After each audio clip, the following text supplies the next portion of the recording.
Hi అందరికీ నమస్తే.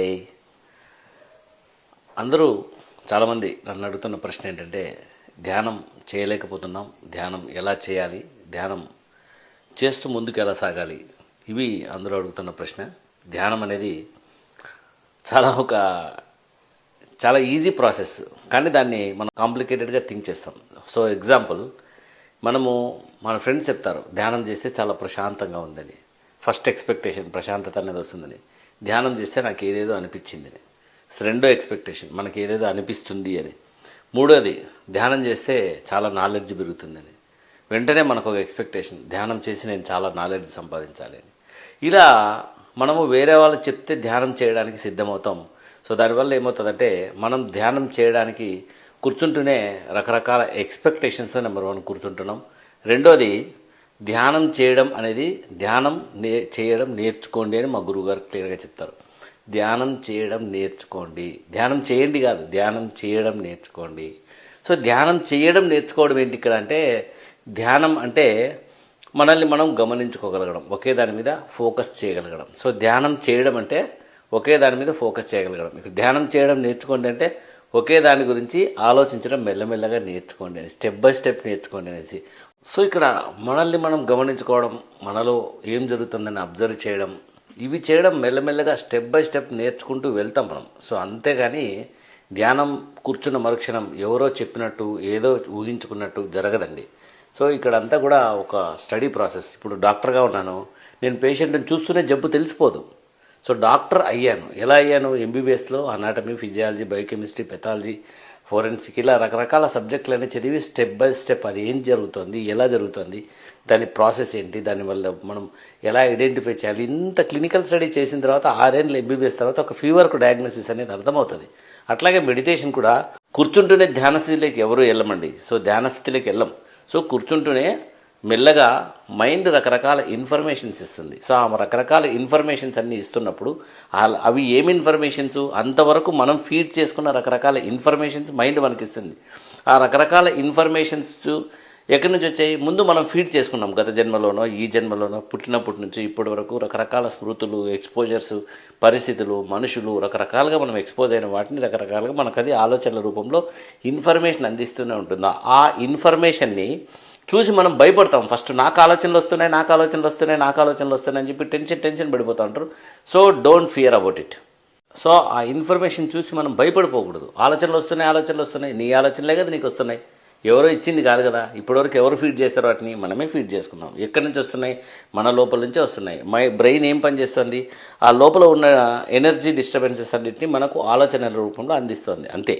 So ఇప్పుడు మనం ప్రశాంతంగా కూర్చోగలగాలి. సో బాడీకి ఫస్ట్ పని పెట్టగలగాలి. అంటే ఒక 20-25 నిమిషాలు ప్రశాంతంగా కూర్చోవడం బాడీకి మనం అలవాటు చేసినట్టు చేసుకుంటే మెల్లగా అక్కడ జరిగే నెక్స్ట్ ప్రాసెస్ ఏంటంటే, ఆలోచనలు ఎలా వస్తున్నాయి, సో ఎలాంటి ఆలోచనలు వస్తున్నాయి, దాని దగ్గర నివారణ చర్యలేమి అనేది మనం మెల్లగా మొదలు పెడతాం. ఇక్కడ హార్ట్ఫుల్నెస్ మెడిటేషన్ మేము ఫాలో అవుతున్న సిస్టమ్. సో హార్ట్ఫుల్నెస్ మెడిటేషన్లో ఏమవుతుంది, మనము ధ్యానంలో కూర్చుంటూనే గురువుగారి అత్యంత సూక్ష్మమైన ప్రాణాహుతి శక్తి మనలోకి ప్రవేశిస్తూ మనలో ఉన్న కల్మషాలు మెల్లమెల్లగా పొరలుగా తొలగించుకుంటూ వెళ్తుంది. ఆ పొరలుగా తొలగించుకొని పోయిన తర్వాత మనము ఆ ఎఫెక్ట్ నుంచి ఫ్రీ అవుతాం. సో అంతవరకు వస్తున్న ఆలోచనలు బాగా ఉధృతంగా వచ్చి తర్వాత తగ్గిపోయి మెల్లగా ఒక లేయర్ ఆఫ్ కాన్షియస్నెస్లోకి మెల్లగా ఎంటర్ అవుతాం. అలా జరుగుతుంది.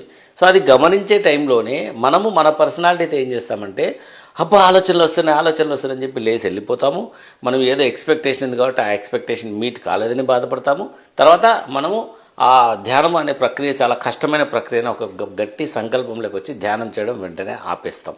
పోనీ కూర్చున్న తర్వాత మనం వెంటనే ఏదో అద్భుతం జరగాలని కూడా ఎక్స్పెక్టేషన్లో ఉంటాం. అలాంటిది ఏది జరగదు.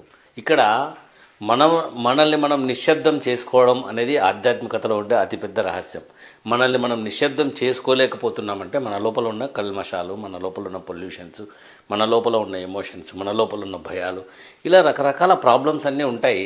సో ధ్యానం చేస్తూ మన లోపల ఏం సమస్య ఉంది, మన లోపల ఏం జరుగుతుంది, దాన్ని ఎలా కంట్రోల్ చేయాలి. ఈరోజు నేను ఒక అలవాటుని చూశాను, దానివల్ల పెద్ద ప్రాబ్లమ్స్ వస్తున్నాయి, ఎక్కువ ఆలోచనలు వస్తున్నాయి, వాటిని ఎలా రెగ్యులేట్ చేయాలని గురువుగారికి ప్రేయర్ చేసుకుంటూ మెల్లమెల్లగా మనం స్టెప్ బై స్టెప్ మనల్ని మనం స్టడీ చేసుకుంటూ వెళ్తే, సో మనము మెల్లగా ఆలోచనలు కంట్రోల్ చేయడం అనేది నిశ్శబ్దంగా ఎలా ఉండాలి, ఎలా కంట్రోల్ చేసుకోవాలి, ఎమోషన్ ఎక్కడ వస్తుంది, దానికి నెక్స్ట్ నేను ఎలా బిహేవ్ చేయాలి, ఇవన్నీ కూడా మెల్లమెల్లగా చాలా టైం పడుతుంది. సో ధ్యానం చేయండి అని మేము చెప్తుంటాం, కానీ సో వెంటనే అయితే జరగదు. ఒక రోజుకు 2 రోజులకి అయితే పర్సనాలిటీ డెవలప్మెంట్ ఎప్పుడు జరగదు. మెల్లమెల్లగా మనల్ని మనం స్టడీ చేసుకుంటూ, మనల్ని మనం అబ్జర్వ్ చేసుకుంటూ వెళ్ళే కొద్దీ ఒక 6 నెలలకో 3 నెలలకో నెలకో చాలా ఫాస్ట్ గ్రాస్పర్ అయితే 1 నెలకే మనసును కంట్రోల్ చేసుకోవడం, ఆలోచనను కంట్రోల్ చేసుకోవడం నేర్చుకుంటాడు. నాకైతే ఇప్పటికీ కూడా చాలా డిస్టర్బెన్స్ వస్తుంటాయి. 22 సంవత్సరాల నుంచి చేస్తున్నా కూడా ఇప్పటికీ డిస్టర్బెన్స్ వచ్చినప్పుడు వెంటనే కంట్రోల్ చేసుకోవడం ఎలా అనేది అబ్జర్వ్ చేయగలుగుతున్నాను. వెంటనే కంట్రోల్ చేయడానికి ఇంకా టైం పట్టేలా ఉంది. కాబట్టి వెంటనే ఏదో అయిపోతుంది, వెంటనే ఏదో సాధించేస్తామని మాత్రం అనుకోవద్దు. ధ్యానం అనేది చాలా నిదానంగా మనల్ని మనం కామ్ చేసుకోవడంలోనూ, మన ఎమోషన్స్ కంట్రోల్ చేసుకోవడంలోనూ, మనలో ఉన్న నేను అనే భావాన్ని తొలగించుకోవడంలోనూ, దాన్ని అధిగమించడంలోనూ, ముఖ్యంగా మనల్ని మనం కామ్ చేసుకోవడంలో మనకు లోపల నుంచి వచ్చే రెసిస్టెన్స్ మనం ఎలా ఉంటుందంటే నేను చేసింది కరెక్టే అనే భావన, మన అహంకారం అనేది ఉంటుంది. దాన్ని దాటడం అది చాలా చాలా చాలా చాలా టెక్నికల్గా ఇష్యూ.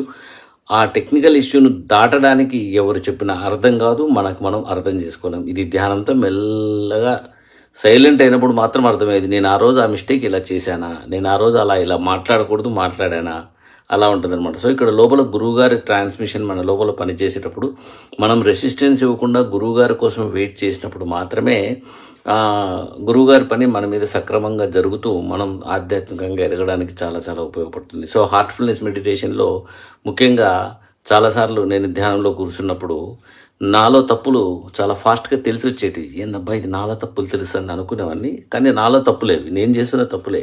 అందువల్ల ఇక్కడ నేను అనేదాన్ని ఎంటర్టైన్ చేయకుండా మనము గురువుగారికి సరెండర్ కాగలిగినప్పుడు ధ్యానం అనేది చాలా ఉచ్చస్థితిలో వెళ్తూ మనల్ని మనం ఆధ్యాత్మికంగా డెవలప్ చేసుకోవడానికి, మన లోపల ఉన్న శక్తులు యాక్టివేట్ చేసుకోవడానికి, మనల్ని మనం బ్యాలెన్స్ చేసుకోవడానికి ఉపయోగపడుతుంది. దానిని మనం సక్సెస్ఫుల్గా చేసుకోవాలంటే నిదానంగా స్టడీ చేసుకోగలగడం, నిదానంగా తయారు కాగలగడం. గురువుగారు ఎంత సూక్ష్మమైన వీటికి చెప్తారంటే అది సూక్ష్మత్వంతో మనం గ్రహించలేక ఆ సజెషన్స్ అన్నీ కూడా మనం ఫాలో కాలేం. సో గురువుగారు ఏం చెప్తారంటే ఏది జరిగినా నాకు జరిగింది అనుకో అంటాడంటే ఇక్కడ నేను అనేదాన్ని ఎక్కువ హైలైట్ చేసుకొని దాన్ని ట్రాప్లో పడొద్దు అంటాడు. బట్ మన వాళ్ళు అయితే అది కాలేదు. హరిప్రసాద్ లాగానే చాలా కష్టాలు పడుతూ చాలా ఎమోషనల్గా తయారవుతూ చాలా సార్లు హీరోయిజం చూశాడు అనమాట. అందువల్ల ధ్యానంలో మన ప్రోగ్రెస్ అనేది చాలా లేట్ అయింది. మీరు ఆ పని చేయొద్దండి. గురువు చెప్పాడు, గురువు గారిని మనం ఫాలో కాగలమనే ఒక సంకల్పంతో ముందుకెళ్తే ఆధ్యాత్మిక ప్రగతి అత్యంత వేగవంతం అవుతుంది, చాలా వేగంగా జరుగుతుంది. హీరోయిజానికి ఇక్కడ ఛాయిస్ లేదు, జీరోయిజానికే ఛాయిస్ ఉంది. ఆధ్యాత్మికతలో మొత్తం జీరోయిజానికే ఛాయిస్ ఉంది. మీరెంత జీరోయిజంలో ఉంటే లోపల నుంచి శక్తులు అంత బాగా పనిచేస్తూ మనల్ని చాలా నీట్గా షేప్ చేసుకోవడంలోను, మన భవిష్యత్తు నిర్మించుకోవడంలోను, ఎమోషన్గా డెసిషన్స్ తీసుకోకుండా మనల్ని మనం గబ్బు లేపుకోకపోవడంలోను సీక్రెట్ ఆఫ్ సక్సెస్ ఉంది. Okay, good luck. Heartfulness meditation మరీ ప్రత్యేకంగా నేను స్ట్రెస్ అయి నన్ను నేను బాగా రెచ్చగొట్టుకున్నప్పుడు నన్ను నేను కామ్ చేసుకోవడానికి, నాలో ఉన్న డిఫెక్ట్స్ అన్నీ తెలుసుకోవడానికి చాలా హెల్ప్ అయింది. సో ఇక్కడ ఒక రకంగా మన మీద మనం ఎంగిలి మూసుకున్నట్టే ఉంటుంది, తప్పదు.